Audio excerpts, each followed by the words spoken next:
Bismillahirrahmanirrahim. Assalamualaikum warahmatullahi wabarakatuh. Perkenalkan, kami dari kelompok 4 yang terdiri dari saya sendiri, Atiswati, Saya Pandi. Dan saya Lili Yuliana.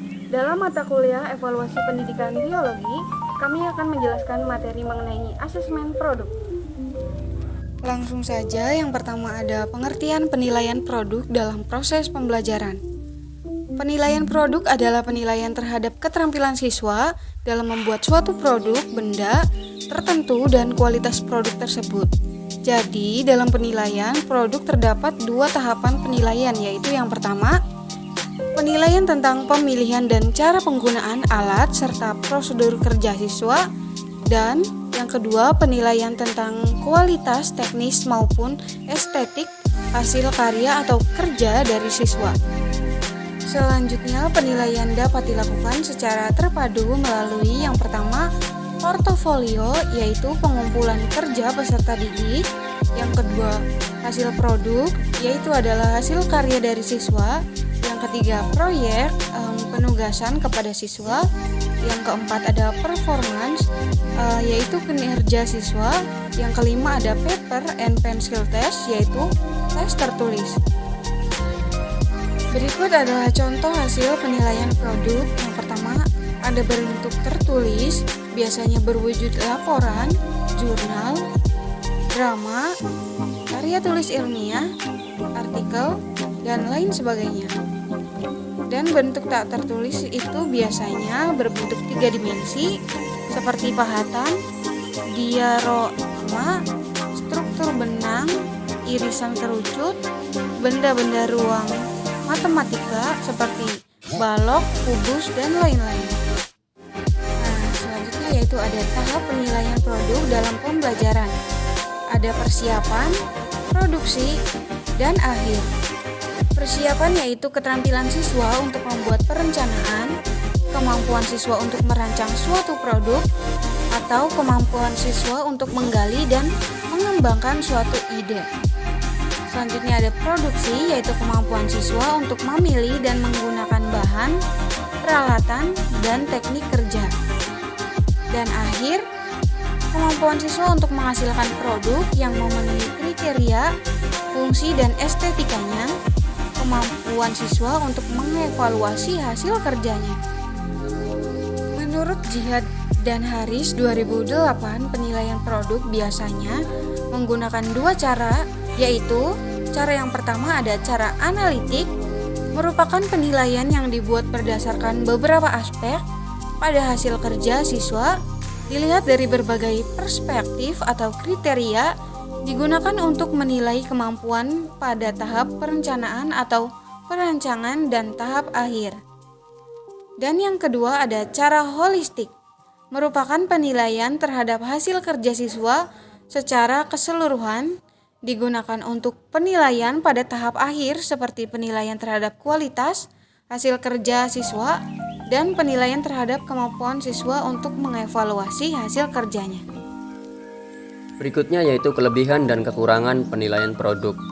Kelebihan pada penilaian produk yang pertama, guru dapat menilai kreativitas anak untuk melihat siswa yang memiliki daya cipta dan mempunyai kompetensi. Yang kedua, kompetensi masing-masing anak betul-betul dapat diketahui secara objektif. Yang ketiga, siswa dapat mempraktekkan ilmu yang diperoleh secara langsung melalui pengalaman yang real. Yang keempat, siswa dapat menelaah kembali kebenaran materi yang telah diperoleh. Berikutnya kekurangan. Kekurangan dari penilaian produk ini yang pertama, memerlukan waktu yang cukup banyak. Yang kedua, tidak semua KD dapat dibuat karya nyata, terutama yang abstrak. Yang ketiga, biaya untuk membuat karya nyata kadang-kadang mahal. Yang keempat, proses pembuatan perlu waktu yang lama. Yang kelima, kemampuan fisik sebagai penunjang tidak sama. Dan yang terakhir yaitu subjektif pensekorannya. Ini adalah implementasi asesmen produk dalam pembelajaran. Pembuatan produk oleh siswa, contohnya pada tekanan hidrostatis. Ini contoh lembar kerja siswa pada siswa SMP kelas 8 semester 2. Materi pokoknya yaitu tekanan, subkonsepnya tentang tekanan hidrostatis. Waktunya kurang lebih selama 20 menit. 1. Tujuan kegiatan, yaitu menjelaskan konsep tekanan hidrostatis. 2. Petunjuk. Yang pertama, siswa dihadapkan pada permasalahan yang menarik yang akan dipecahkan pada diskusi kelompok. Yang kedua, masing-masing kelompok diharapkan membuat simpulan dari hasil yang telah didapatkannya dari percobaan dan diskusi kelompok. Yang ketiga, masing-masing kelompok membuat hasil diskusi dan dikumpulkan kepada guru. Ketiga, permasalahan. Lida sedang berenang di sebuah kolam renang. Lida mulai berenang di tempat yang dangkal dan terus berenang sampai di tempat yang dalam. Ketika Lida berenang di tempat yang semakin dalam di kolam renang, Lida merasa badannya terasa semakin didorong atau ditekan oleh air. Yang keempat, rumusan masalah. 1. Apakah yang menyebabkan perbedaan tekanan di dalam kolam renang? Yang kelima, hipotesis. Siswa diminta membuat hipotesis dari rumusan masalah di atas. Yang terakhir yaitu eksperimen. Kegiatan 1 yaitu cara kerja. Pertama, siapkan alat dan bahan. Kedua, dalam keadaan kosong, lubangi botol bekas air mineral. Perhatikan gambar di bawah ini. Nah, ini ada gambar botol plastik ya. Botol plastiknya ini dikasih air dan diberi lubang, ada 5 lubang. A, B, C, dan E. Nah, berikutnya yaitu tutuplah lubang-lubang tersebut dengan pita isolasi atau solatip. Yang keempat, isilah botol tersebut dengan air sedemikian rupa sehingga tinggi permukaan air melebihi lubang. Yang kelima, dengan tangan kananmu angkat botol tersebut. Yang keenam, dengan tangan kirimu lepaskan pita isolasi atau solatip secara serentak. Perhatikan air akan memancar keluar dari lubang-lubang tersebut. Yang ketujuh, catat data hasil pengamatanmu pada tabel. Setelah melakukan percobaan atau eksperimen tadi, maka siswa dituntut untuk melakukan atau mencatat hasil pengamatan pada tabel seperti pada gambar ini.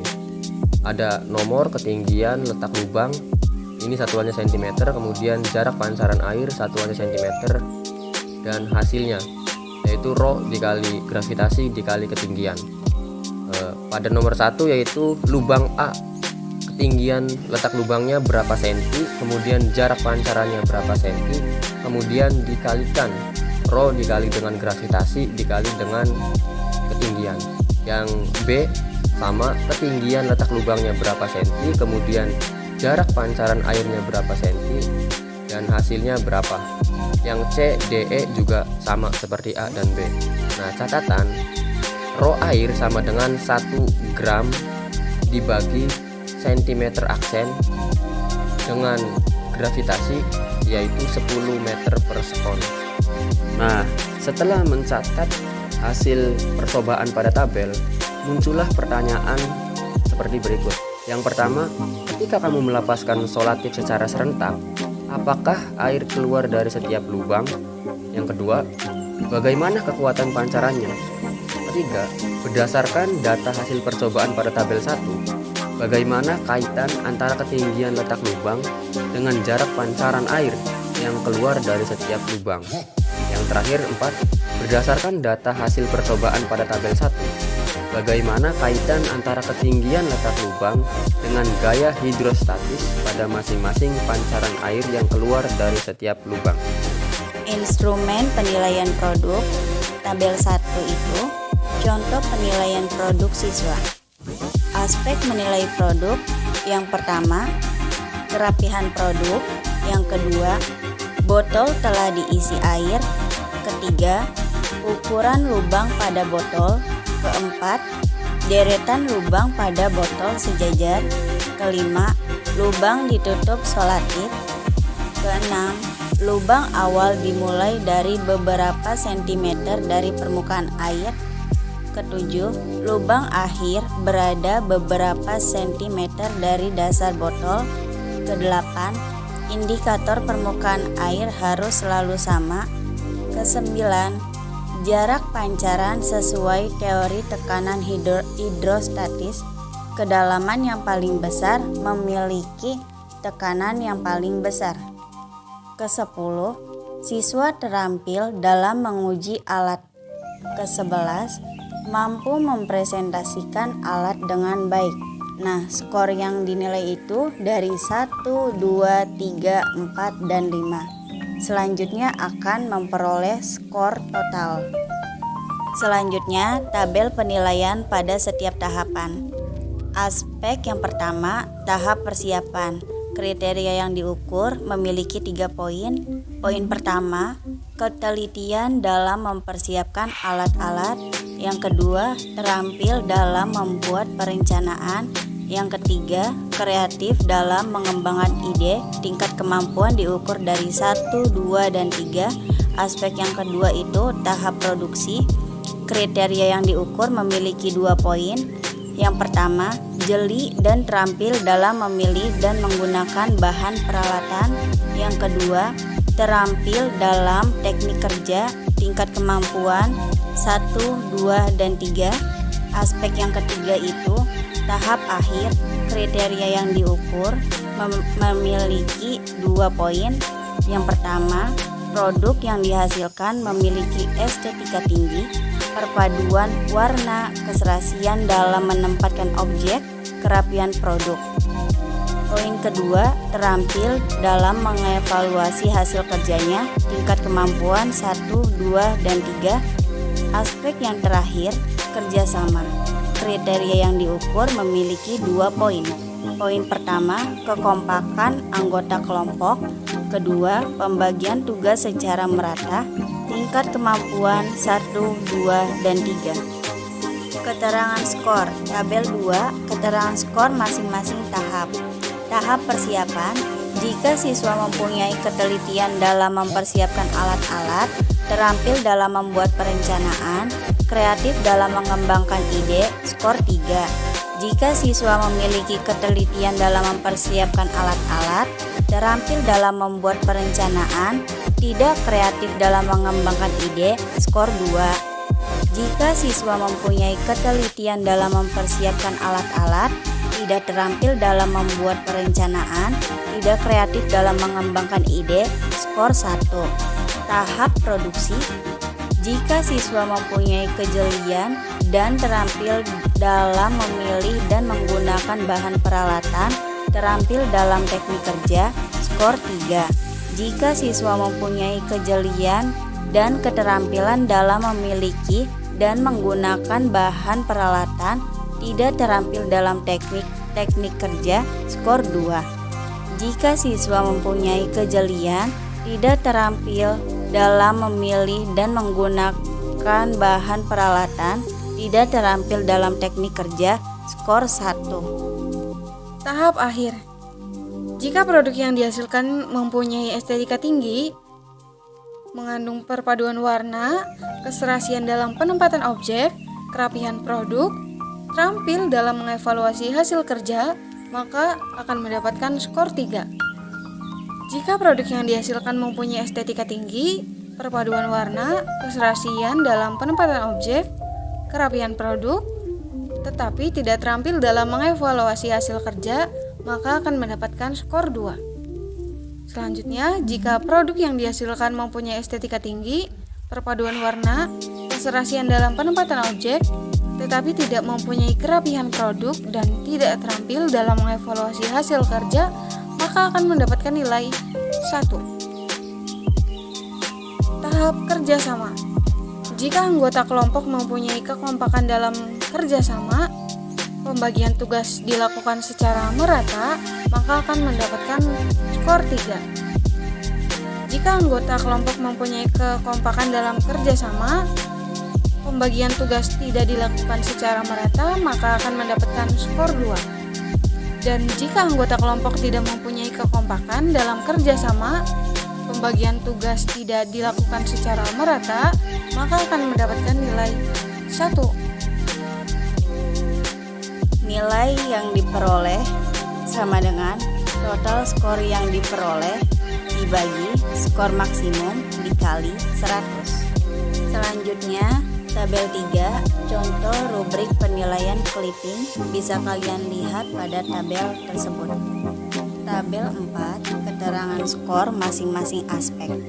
Ada tema, sesuai dan menarik, ada sumber, lengkap dan akurat, sesuai tema, berbobot dan terkini. Ada analisis, memiliki wawasan, berbobot dan terkini, memiliki skor 4. Ada tema, sesuai atau menarik. Ada sumber, lengkap atau akurat, sesuai tema dan bobot terkini. Ada analisis dan memiliki wawasan, berbobot terkini, memiliki skor 3. Ada tema tetapi tidak sesuai atau menarik. Ada sumber tetapi tidak lengkap dan tidak akurat. Isi sesuai tema tapi tidak berbobot atau terkini. Ada analisis tetapi tidak ada wawasan atau terkini, memiliki skor 2. Tidak ada tema, tidak ada sumber, tidak ada isi, dan tidak ada analisis, memiliki skor 1. Nilai yang diperoleh sama dengan total skor yang diperoleh dibagi skor maksimum dikali 100. Berikut adalah sumber-sumber yang kita ambil. Nah, itu dia penjelasan dari kelompok kami. Kurang dan lebihnya mohon maaf. Wabillahi taufiq wal hidayah. Wassalamualaikum warahmatullahi wabarakatuh. Bye bye.